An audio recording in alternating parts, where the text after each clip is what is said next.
Our top 5 patrons are Charlotte Crum, Desert Heathen, Bethany P., Dr. Funkenstein, and Ribbo.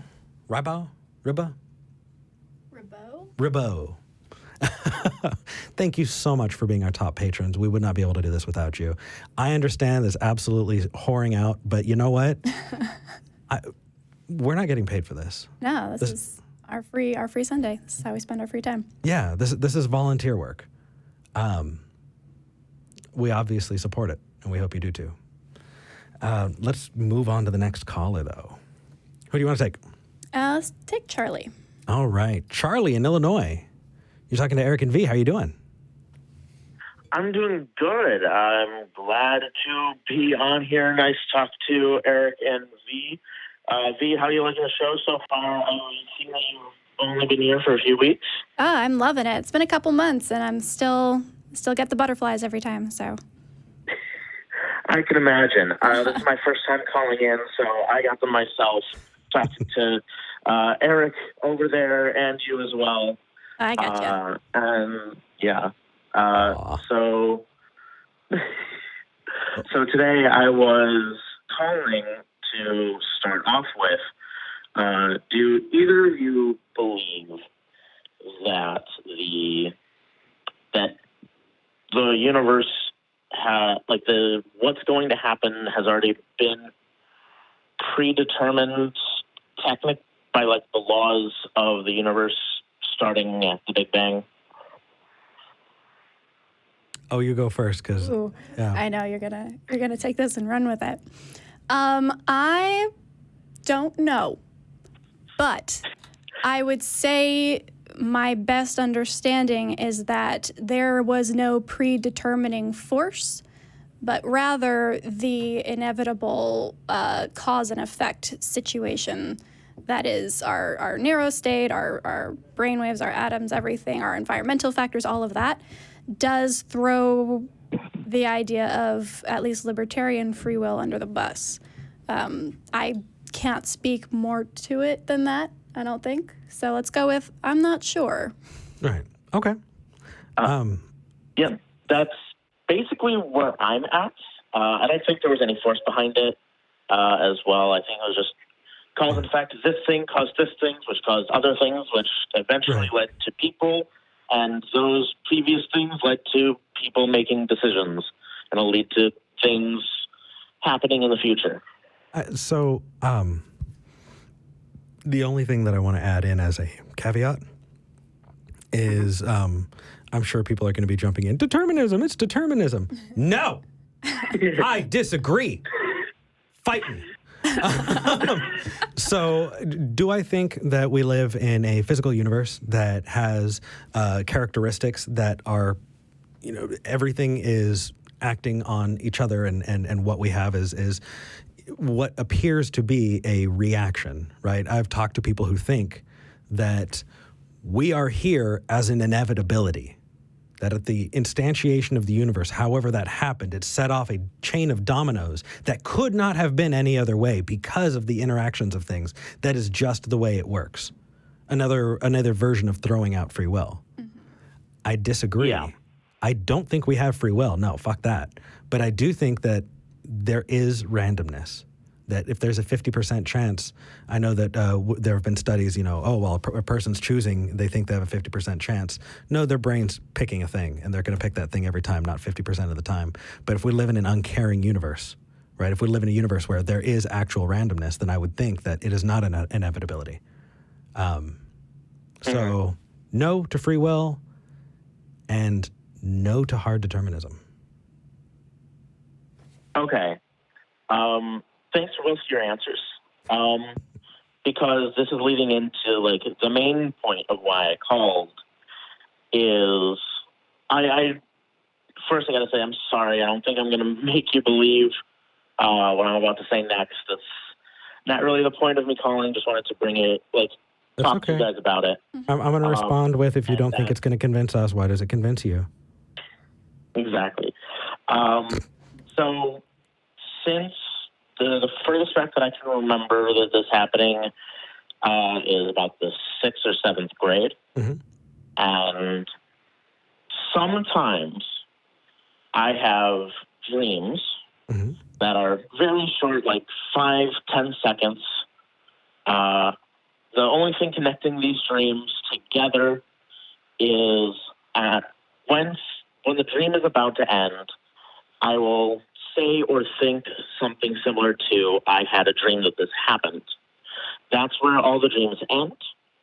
The reason why I bring this up is because all of these dreams have been little short snippets of my future, where they've been like, you're in a classroom and you and the rest of the class, or me and the rest of the class, are watching a movie that I've never seen before.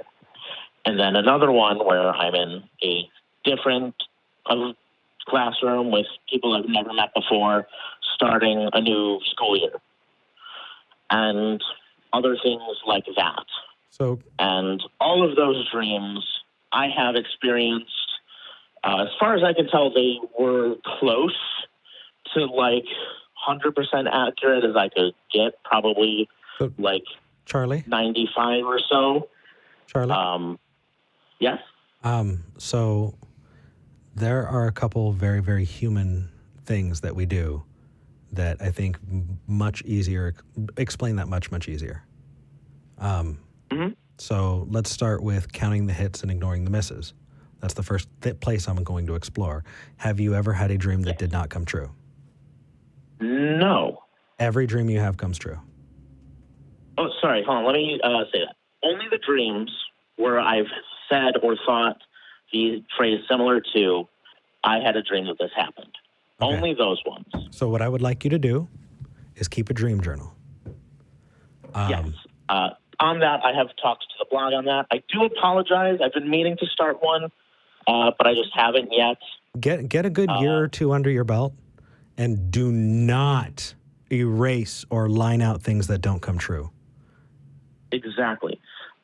Big thing for that, though, is generally I only have like 1 or 2 a year. So I'll probably wait a few more than just 1 year, because just 2 things probably won't be convincing to anyone. Then it shouldn't be convincing to you. Well, that's why it's been happening 1 to 2 times a year since about 6th, 7th grade. So you do know how memory works too, correct? Yes, that it's flexible, and every time that you remember something, it changes. And I'm going with 1 or 2 times a year because that is like what I remember happening of the minimum of once a year. Right. A memory of a dream. Yeah. I know. Has convinced you. Dude. I have a question. The dreams that you've described so far seem fairly innocuous. Like sitting in a classroom with watching a movie. I've had that experience too. Were you dreaming my future? Oh, it was like the specific movie is why it was. It was, I think the name was Twister. And I missed the day before because I was sick. So I didn't even know that we were going to watch that movie.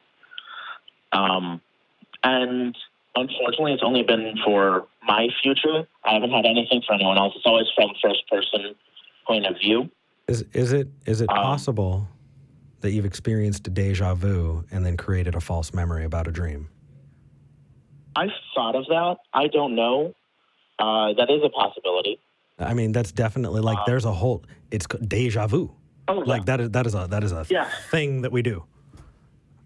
Yes, I completely understand that. That was another thing that was brought up when I talked to some people on the blog about it. And I will completely say I have no idea if there is an actual cause or if anything is causing it or what. I don't know much about it, just that these are the experiences that I've had.